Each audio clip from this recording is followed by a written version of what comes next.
Amados, hoje Deus colocou no meu coração uma mensagem muito bacana, né? A gente ainda está, né? Pelo menos eu estou, não sei vocês aí, a gente ainda está em clima de Natal.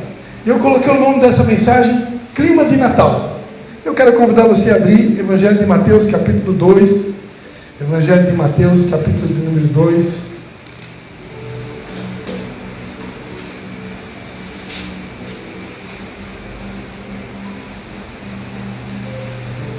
Evangelho de Mateus, capítulo de número 2.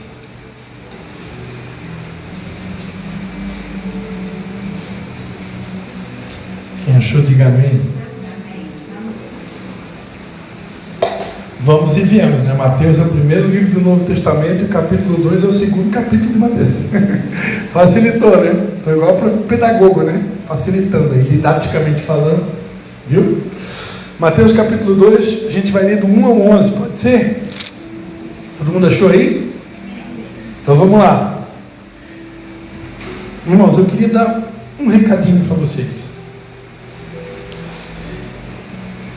O pastor Cristian sabe da realidade de vocês aqui, sabe também das necessidades de alguns aqui, e talvez alguns precisam sair mais cedo, né?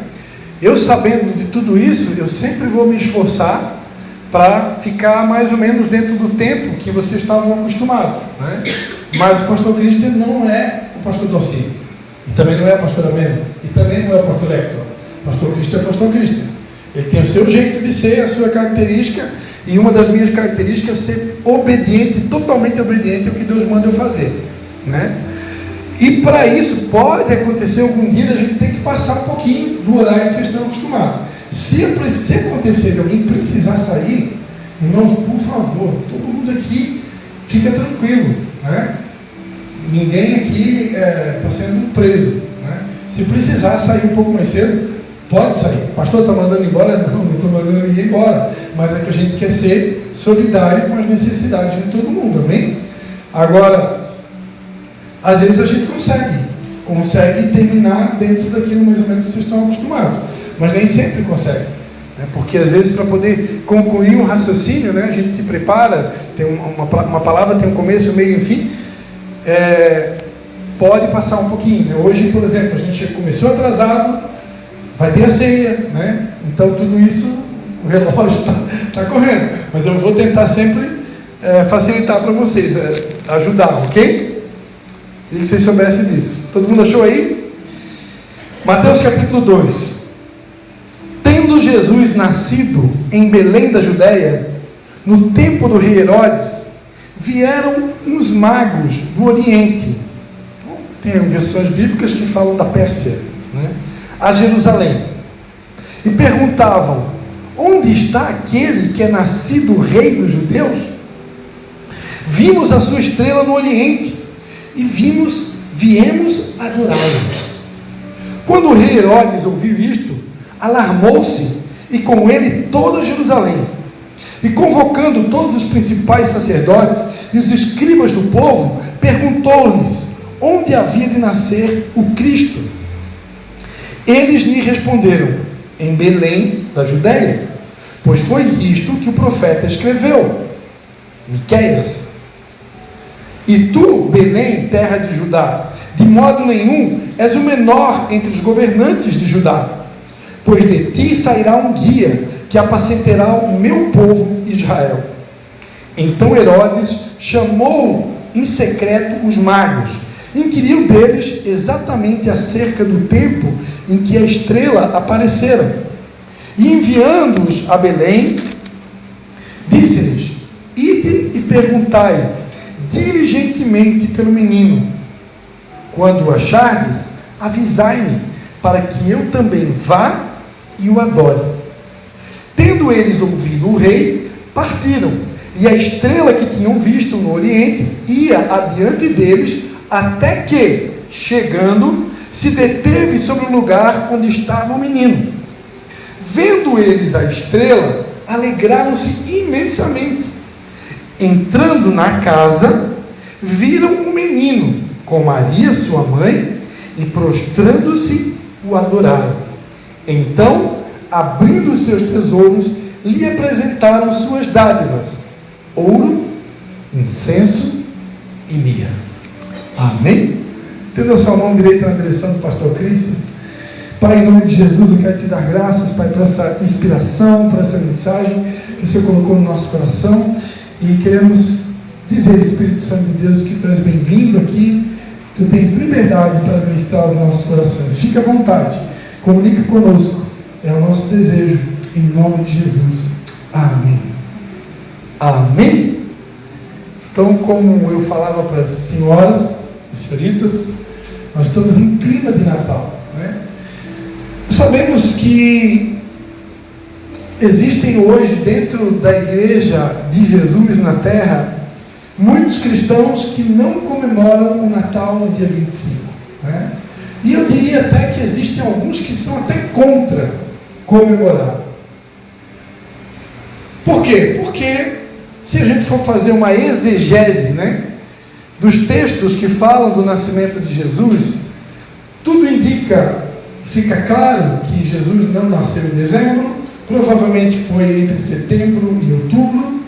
Tudo indica que foi durante o período da festa dos tabernáculos. Essa manjedoura que a gente encontra lá no Evangelho de Lucas, capítulo 2, provavelmente era um tabernáculo, né? Então tem uma série de detalhes. Se a gente for estudar a fundo, não é o caso aqui dessa noite, a gente vai chegar à conclusão. E até porque se a gente for estudar a história, você pode procurar uma Barça, uma enciclopédia Barça, o pessoal que é das antigas, né? Hoje em dia tem o Google, né? Mas o pessoal que é das antigas tem a enciclopédia Barça. Se você for pesquisar lá na enciclopédia Barça, por que se originou o Natal, né? Vai falar de um papa chamado São Nicolau, né? Que originou a história do Papai Noel, né? O velhinho que descia no chaminé, Deus estava presente. A história é longa, não é o foco da noite, mas daí surgiu o dia 25, Papai Noel, que não tem nada a ver com Jesus, né?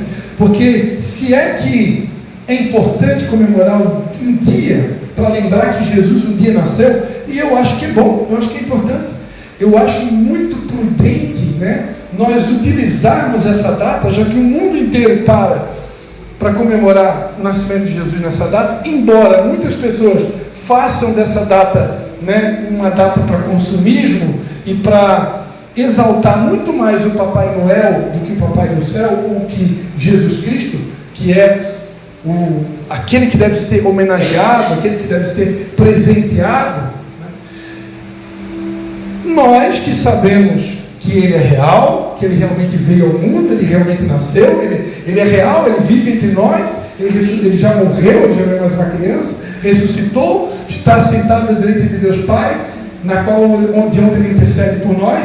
Então, nós que conhecemos a Cristo, sabemos que ele é real, que ele nasceu realmente, por que não usar essa data para realmente enfatizar ainda mais que ele é real, ele nasceu, ele vive, ele reina. O menino agora é um homem, né? Então eu acho uma estratégia tremenda. Agora, não é uma data para se exaltar o pinheiro, exaltar o Papai Noel, ou exaltar luzes, ou exaltar fogos de artifício, ou coisa... Não sou contra, né? Algumas das coisas que eu citei. A Bíblia diz que tudo é puro para os que são puros. Tem pessoas que vão estudar lá na Barça a origem da guirlanda. Aí a pessoa vai pesquisar, vai ver que a origem da guirlanda não é coisa boa. Aí a pessoa se recusa a ter uma guirlanda na casa dela. Agora, se você coloca lá uma guirlanda no teu coração, aquilo tem um outro significado, Deus olha para o coração. Tudo é puro para os que são puros. Deus olha para o coração. Para aquela pessoa que pesquisou lá na Barça e descobriu alguma coisa sobre a guirlanda, ou descobriu alguma coisa sobre o dia 25, aí para essa pessoa, tudo que está ligado a pinheiro, tudo que está ligado a guirlanda, tudo que está ligado a esses adereços que se usam no Natal, para ela tudo é pecado. Por quê? Porque para ela é. Porque ela estudou e ela descobriu que para ela é. E a Bíblia diz que se o teu coração te condena, para você é pecado. Agora, para outras pessoas não é. Para outras pessoas, o pinheiro é só uma árvore que foi criada por Deus. Tudo foi criado por Deus. Então é uma árvore, né? A estrela que é colocada lá em cima do pinheiro representa essa estrela que a gente leu aqui, né, que guiou os magos, né? Então, para algumas pessoas, tudo que tem naquela árvore tem um significado bom, e para outros tem um significado mau. Tem pessoas que olham para a árvore de Natal e veem aquilo como um demônio. Tem? Sabia que tem? Mas tem outros que não veem maldade nenhuma. E eu, sinceramente, também não vejo maldade nenhuma. E me desculpa os que veem. Agora, o que a gente vai fazer agora para acabar com esse problema? Se metade da igreja de Jesus é a favor e metade é contra. Alguns acham que deve comemorar, outros acham que não. Outros acham que pode ter pinheiro, outros acham que não. Outros acham que pode botar guirlanda, outros acham que não. O que fazer? A Bíblia ensina. Lá em Romanos capítulo 14, olha só o que está escrito. Romanos capítulo 14. Versículo de número 2.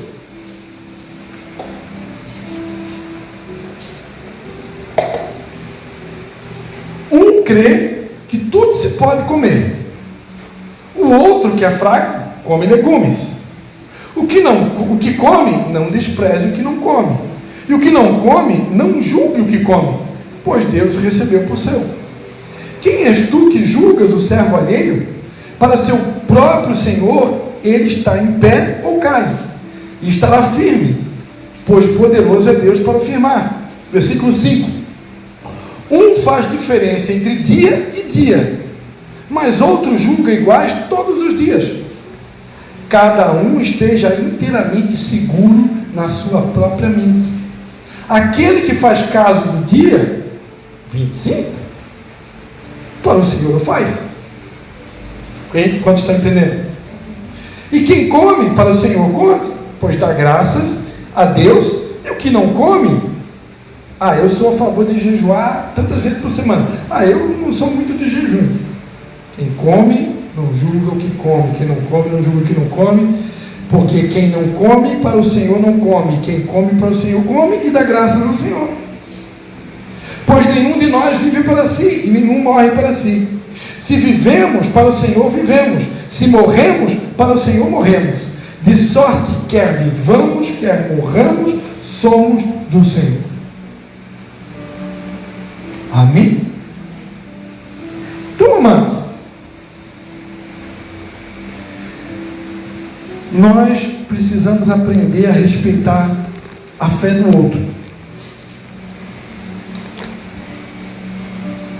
E tem muita gente no corpo de Cristo que é juiz, né? E a Bíblia diz: não sejais muitos de vós juízes, porque trarão muito mais duras consequências sobre a sua vida. Então vamos parar de ser juiz, né? E vamos pedir a Deus que nos dê olhos puros e coração puro. Porque quem tem um coração puro, irmão, não vê maldade em tudo. Tem crente que vê maldade em tudo, irmão. Tudo vê pecado, tudo é mal, tudo. Seus olhos forem maus, teu corpo será trevas. Eu prefiro ver o nascimento de Jesus como uma data estratégica, para a gente lembrar e celebrar aquele que um dia veio a esse mundo para ser o meu Salvador. Amém? E essa passagem que nós lemos, amados, ele fala exatamente do nascimento de Jesus. A Bíblia diz que quando os reis magos chegaram, Jesus estava numa casa. Já não era mais uma estrebaria, não era mais uma manjedoura, como a gente vê lá no Evangelho de Lucas, capítulo de número 2, versículo 7. Lá fala que quando a criança nasceu, Maria colocou numa manjedoura. Mas agora aqui, quando os magos chegam, ele já não está mais na manjedoura, ele já está numa casa. Significa que, provavelmente, já havia passado algum período de tempo. Alguns historiadores acreditam que ele nasceu, foi colocado na manjedoura, mas imediatamente, dentro de pouco tempo, Maria e José já conseguiram alguma casa para ele poder ficar hospedado, porque era um bebê recém-nascido. A Bíblia vai dizer que por causa da perseguição do rei Herodes, não havia lugar na cidade de Nazaré, onde Jesus nasceu? Não, perdão. Belém, não havia lugar, né, para ficar hospedado, então ele acabou nascendo na rua, pode-se dizer, né? Porque não tinha lugar para acolher. Mas, provavelmente, após ele ter nascido, conseguiram uma casa para ele. Agora, não se sabe quanto tempo foi isso, né? Foi um intervalo de tempo ali, né? Um intervalo de tempo. Provavelmente um intervalo de tempo pequeno, que foi o suficiente para esses magos observarem a estrela, que era um sinal que estava escrito lá no livro de Miqueias, e conseguir localizar onde estava o menino, né? Uma curiosidade também, que a expressão menino não significa necessariamente que ele já era uma criança, né? Tudo indica que menino aqui significa recém-nascido, né? Então, uma outra curiosidade, né? Então ele era um recém-nascido. A tradição ensina que esses magos eram 3 e eram reis. Porém, em nenhum lugar na Bíblia você vai ver que eram 3. Não está escrito isso em nenhum evangelho. E também nenhum evangelho diz que eram reis. A Bíblia diz que eram magos. Essa palavra no grego é a palavra magoi, né? Que a tradução é sábios ou especialistas em consulta de astros, ou astrólogos, né? Então eles eram astrólogos que vieram do Oriente, né? Alguns historiadores dizem que provavelmente esses sábios eles eram do zoroastrismo, que se encontrava na Pérsia, na Babilônia, né? Então eles eram astrólogos, possivelmente da Pérsia ou Babilônia, cujo conhecimento da escritura hebraica podia ser remontado ao tempo de Daniel. Lá em Daniel, capítulo 5, versículo 11, Daniel 5, versículo 11, está escrito assim, ó: há no teu reino um homem, no qual há o Espírito dos deuses santos, e nos dias de teu pai se achou nele luz, inteligência e sabedoria, como a sabedoria dos deuses. E teu pai, o rei Nabucodonosor, sim, teu pai, o rei o constituiu mestre dos magos, dos astrólogos, dos caldeus e dos adivinhadores. Então, na época de Daniel, já existiam os astrólogos e os magos. Ok? Então, tudo indica que esses magos não eram reis e também não necessariamente eram 3. Por que alguns acreditam e algumas igrejas ensinam que eram 3? Né? Porque eles ofereceram 3 presentes. Mas o fato deles terem oferecido 3 presentes não significa que necessariamente eram 3. Poderia ser 2 e um deles deu um presente e outro deu 2. Né? Então, não tem como se provar que é 3. Mas também ninguém vai brigar por isso. Poderia ser 3 sim. E se eram 3, e se eram 2, o que muda para nós? Não muda nada. Né? Não é verdade? Uma curiosidade do texto é que sempre, no Evangelho de Mateus, sempre a gente vai ler o menino e Maria. Várias vezes no Evangelho de Mateus vai repetir o menino e Maria. O menino e Maria. Por que sempre o menino vem antes de Maria? Porque o evangelista Mateus fez questão de mostrar o que é prioridade, quem é mais importante no texto. Embora ele fosse um menino, embora ele fosse um recém-nascido, mesmo sendo recém-nascido, para Deus ele era mais importante do que a própria mãe. Pastor Cristian, você está querendo diminuir a mãe? De maneira alguma. E aqui eu quero abrir um parênteses, né?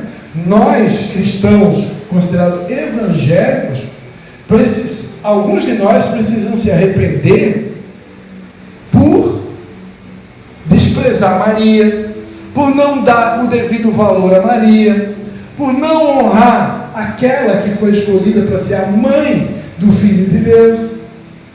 Então, existe um certo preconceito entre os evangélicos em relação aos nossos irmãos católicos, que dão, talvez, um valor exagerado a Maria.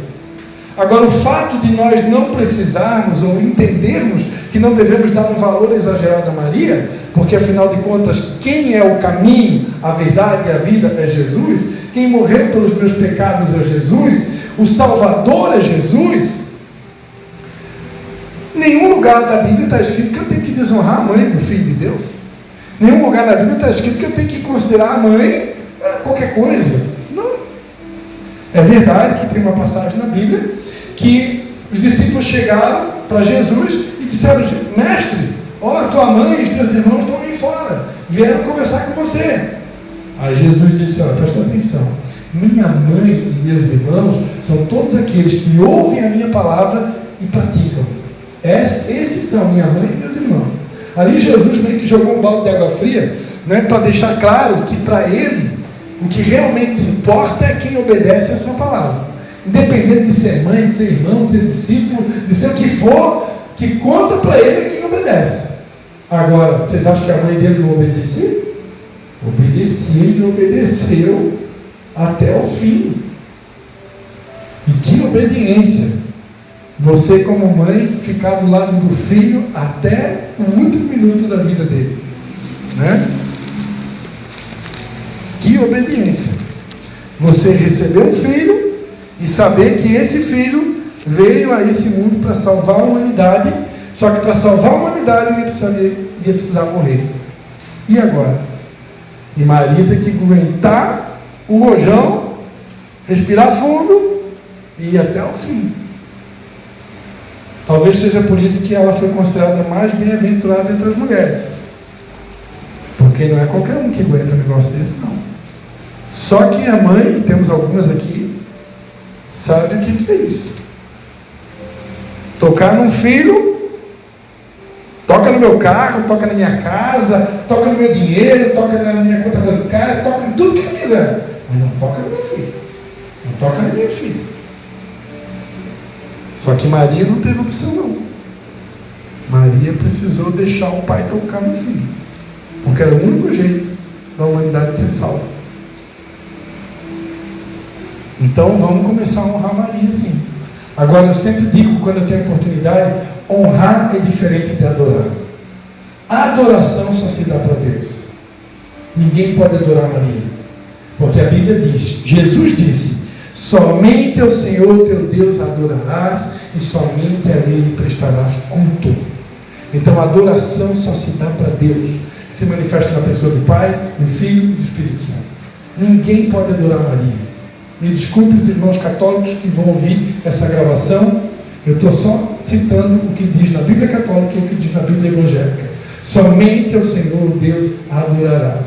Então os irmãos católicos que vão ouvir essa gravação, você que tem o hábito, né, de ficar levando a imagem de Maria durante uma procissão, durante uma missa religiosa, e você fica estendendo a sua mão para aquela imagem, e você fica cultuando aquela imagem, se arrependa, peça perdão para Deus, até porque a imagem de escultura não tem fôlego nenhum nela, né?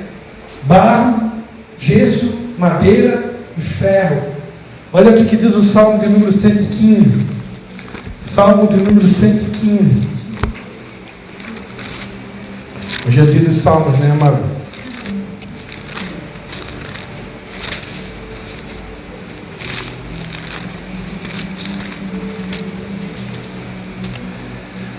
Salmo de número 115.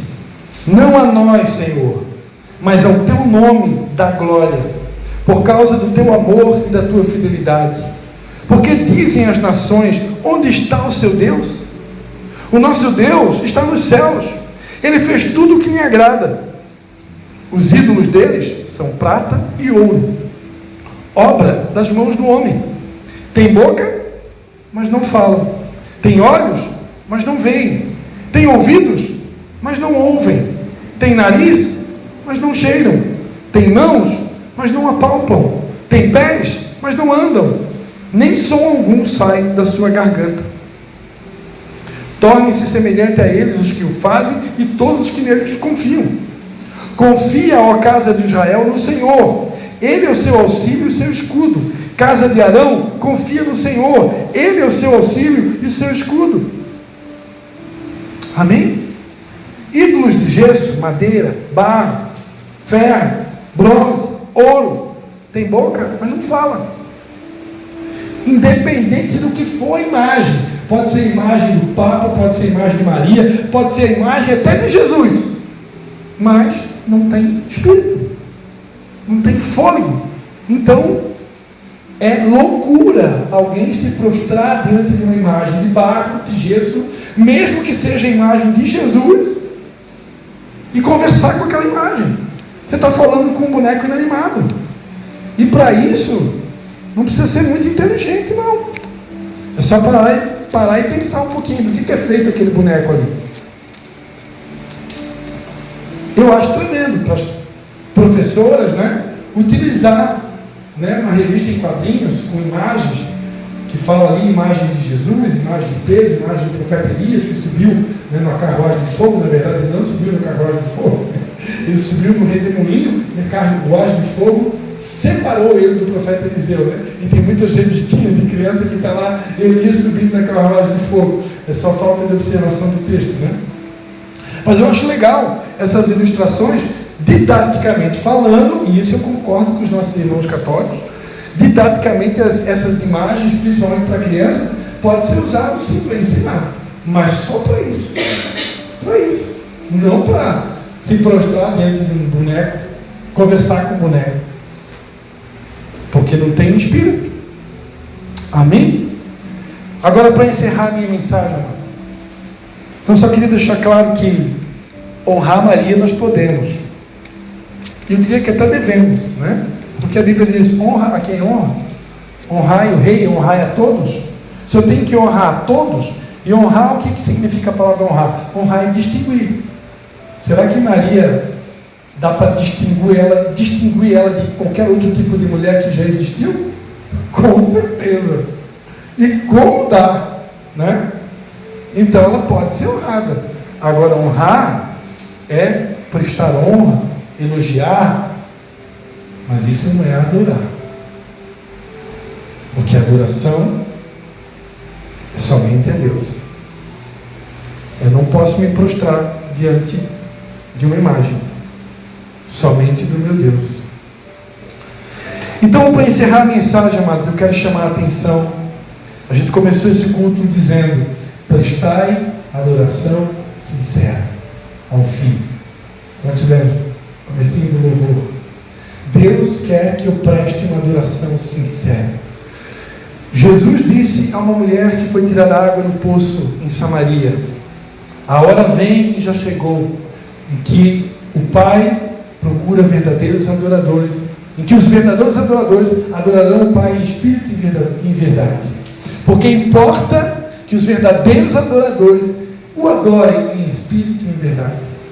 E aí eu queria gastar mais uns 5 minutinhos aqui com vocês para pegar como exemplo a atitude dos reis magos, dos magos, dos astrólogos, para falar sobre adoração.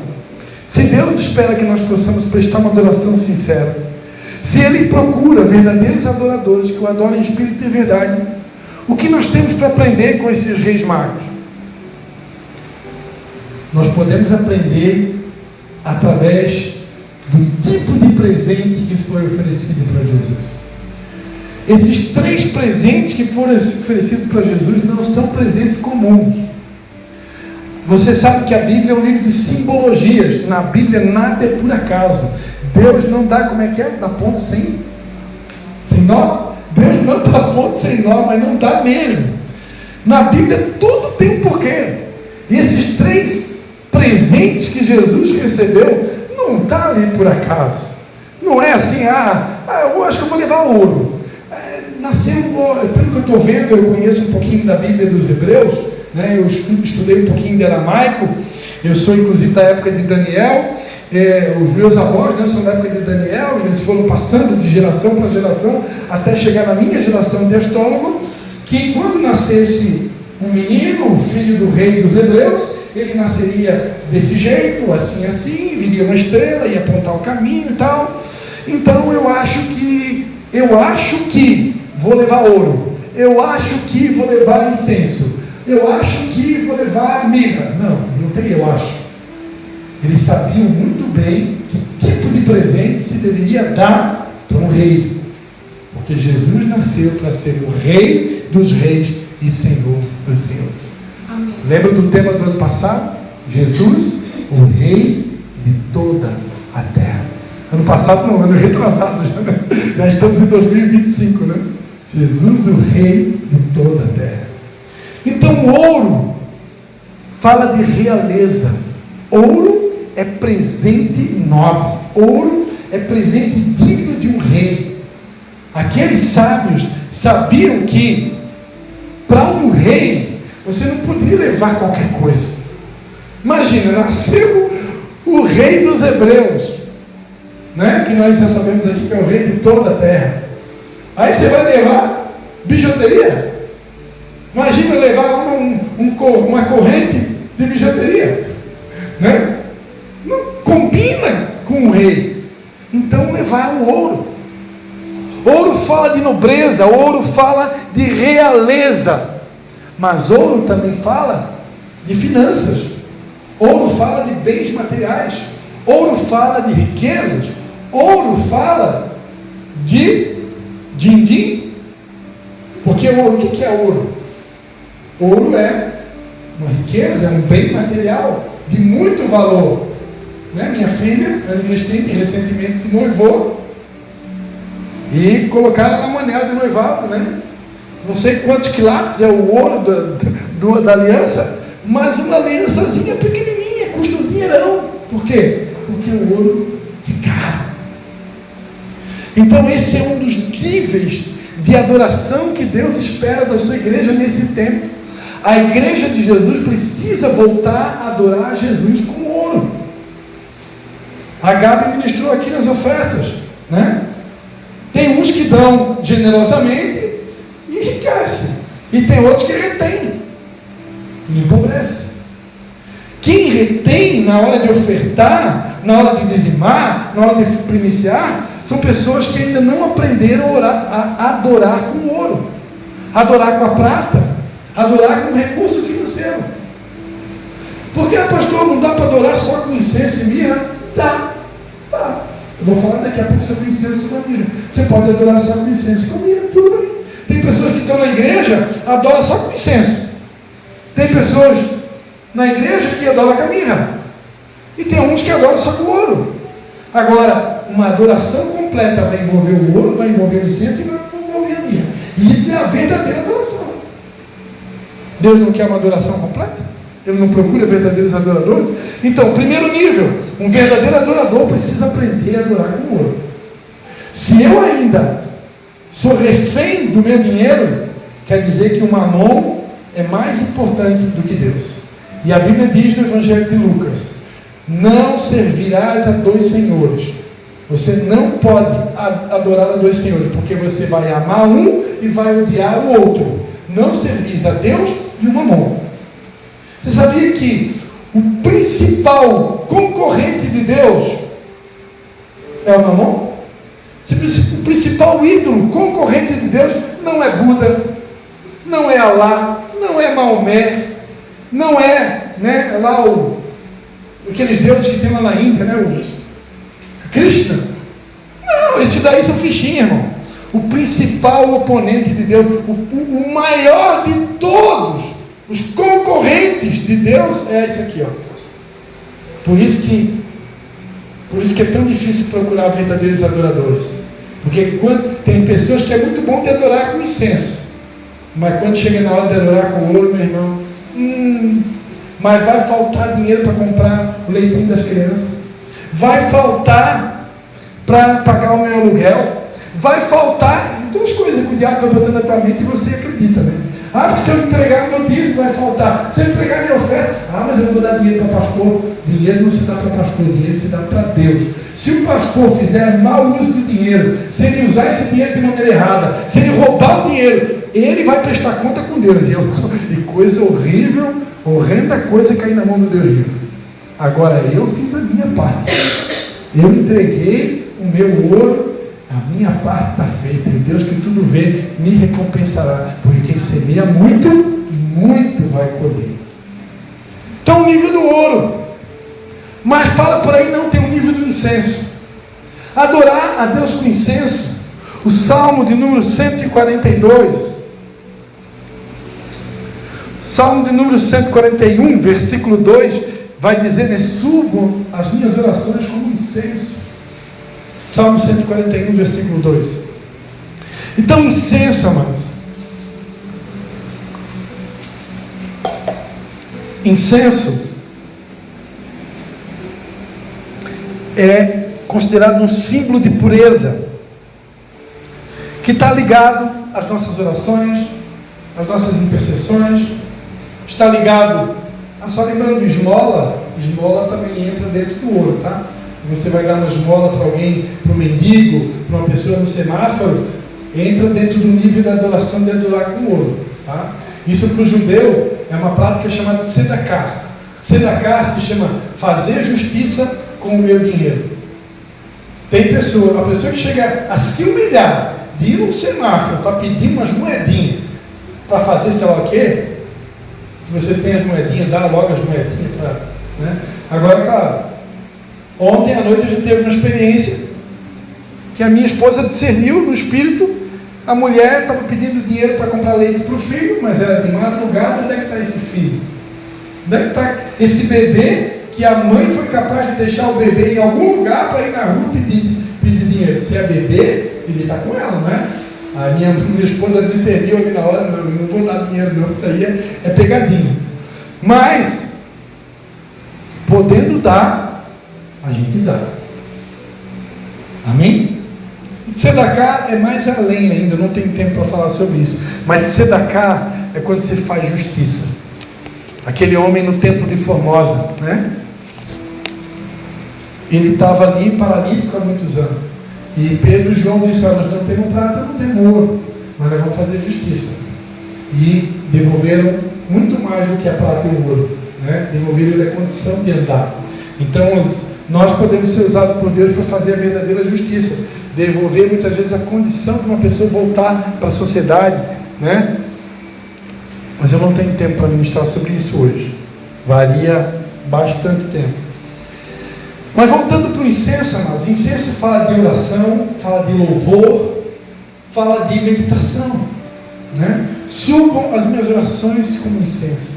Então o nível do incenso está falando do tempo que você gasta meditando na palavra de Deus, o tempo que você investe nas suas orações, na sua intercessão pelos santos, né? O tempo que você investe no louvor, em louvar a Deus, né? Cantando para Jesus. Ele gosta de receber, principalmente o nosso sacrifício de louvor, né? Sacrifício de louvor é quando você está passando pela prova e aí ainda assim você consegue louvar. Louvar quando você está com vontade de chorar, meu irmão, não é fácil. Isso é adoração. Isso é um nível de adoração. É o nível do incenso. É você apresentar louvores a Deus, né? Está chorando, louve, né? Não importa, louve, né? É um nível de adoração. Mas existe também a adoração, o nível de adoração que é a mirra. Esse, eu diria, na minha maneira de ver, que é o nível mais alto. Porque a mirra, ele era um óleo, uma especiaria, um unguento utilizado para embalsamar mortos. Então, quando se sabia que quando alguém morria, naquela época não se tinha, né, os recursos que se tem hoje, então embalsamava a pessoa com óleo, e aquele óleo ele era tão forte, tão forte, que conseguia conservar ali o defunto por algum bom tempo, sem nenhum perigo de você sentir qualquer tipo de cheiro, porque é um perfume muito precioso.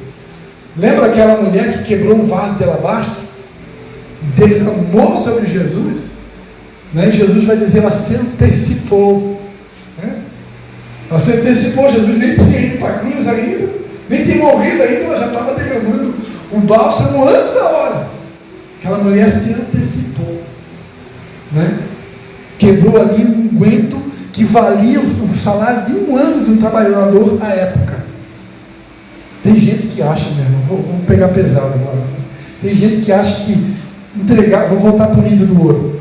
Entregar um dízimo é um sacrifício. Meu Deus! Aquela mulher entregou o salário de um ano. Um ano! Não foi 10% de um mês. Foi 100% de um ano. Por isso que a Bíblia diz, eu tenho uma passagem bíblica ali que eu acho tremenda, né? Que Jesus está escrito assim, ó, essa história foi escrita para que todas as gerações ficassem sabendo. Eu não sei se é o Evangelho de Mateus que diz, ou Lucas, eu acho tremendo. Jesus deixou esse registro dessa mulher para que todas as gerações, inclusive a nossa, soubessem o que aquela mulher fez. Por isso que aquela mulher, não pode ter certeza, aquela mulher é uma adoradora. Nível do ouro. E também pode-se dizer nível da mirra, porque aquele óleo tem versões que falam da nardo puro, que é uma outra especiaria, e tem outros da mirra, né? Na Bíblia tem mais de um tipo de óleo, né? Você lembra que a rainha Esther, para poder entrar na presença do rei, ela passou um ano tomando banho de óleos. Um ano tomando banho de todo tipo de óleo para entrar na presença de um rei terreno. Agora imagina para entrar na presença do rei dos reis, né? Quanta purificação que a gente precisa. Esther ficou um ano se preparando.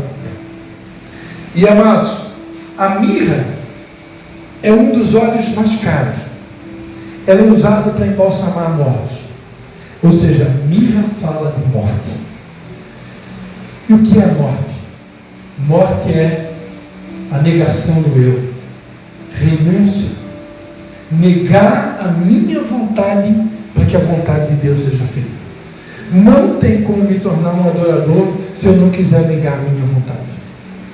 Lembra que eu dei o exemplo da célula? Não deu tempo nem de tomar banho, não deu tempo de pegar violão, não deu tempo. Um exemplozinho assim, né? Simples, mas para ilustrar. Poderia citar muitos outros exemplos de situações muito mais difíceis, mas a glória tem que ficar só para Jesus. Negar a minha vontade. Muitas pessoas hoje não querem ter uma célula na casa delas. Por quê? Para eu ter uma célula na minha casa, dá trabalho. Eu tenho que limpar minha casa, eu tenho que preparar minha casa para receber convidado. Se eu quiser fazer um agradozinho para a visita, vou me preocupar em fazer um bolinho, comprar um suquinho. É obrigatório? Precisa? Não é obrigatório, não necessariamente precisa. O reino de Deus não é comida nem bebida, mas justiça, paz e alegria no Espírito Santo. Mas se eu posso fazer, conta ponto? Conta ou não conta? Conta, né? Então, limpar bem a minha casa, deixar tudo bonitinho, conta ponto? Claro que conta. Então dá trabalho, a gente sabe que dá. Só que, amados, para quem que eu faço essas coisas? Se é para Jesus, tudo que eu faço é muito pouco diante do que Ele fez por mim. Então adorar com a minha mirra é negar a minha vontade. Tem dia que não dá vontade de vir no culto, eu quero ficar em casa, deitado numa cama. Mas o que a Bíblia fala? Não deixem de congregar.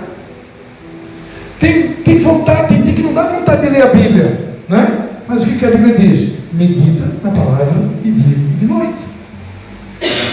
Tem dia que não dá vontade de louvar, mas a Bíblia diz: todo ser que tem fôlego, louve.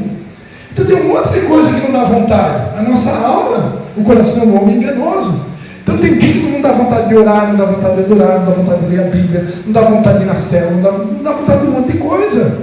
Mas eu preciso, se eu estou crucificado com Cristo, se eu estou mergulhado na mirra, já não é mais eu quem vivo, é Cristo que vive em mim, eu vou dizer: alma, aquieta-te. Alma, fica na tua. Alma, você vai adorar assim. Alma, você vai ler a Bíblia assim. Alma, você vai na célula assim. Alma, vamos adorar a Deus. Mas só vai ter 2, 3 pessoas. Que eu sei que no último culto que eu fui, só estava eu, a Gabi, a Márcia, não vou citar meu nome, que também é da B.O. E o que eu vou fazer lá? Onde tiver 2 ou mais pessoas reunidas em meu nome, ali eu estarei no meio delas, diz o Senhor. por causa do Senhor, não importa quantos que vão estar lá. Mirra. Mirra é negar a minha carne. Pecado dá prazer ou não dá? Se pecado não desse prazer, ninguém pecava, né? Só que se pecado, ou qualquer tipo de obra da carne, ou qualquer tipo de atitude, comportamento meu, vai desagradar o meu Senhor, o que eu faço? Carne fica na tua. Minha carne tem que morrer. Minha alma tem que morrer. Minhas vontades egoístas, carnais, precisam morrer. Mirra. Mirra é fazer morrer a minha natureza terrena. Eu quero encerrar com o texto de Colossenses, que para mim é um dos textos que mais expressam, talvez, um dos textos que expressam a mirra. Colossenses, capítulo de número 2. Eu encerro com esse texto, a gente vai encerrar.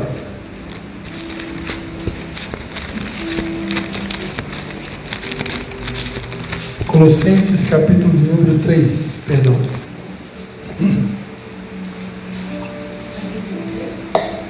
Colossenses 3.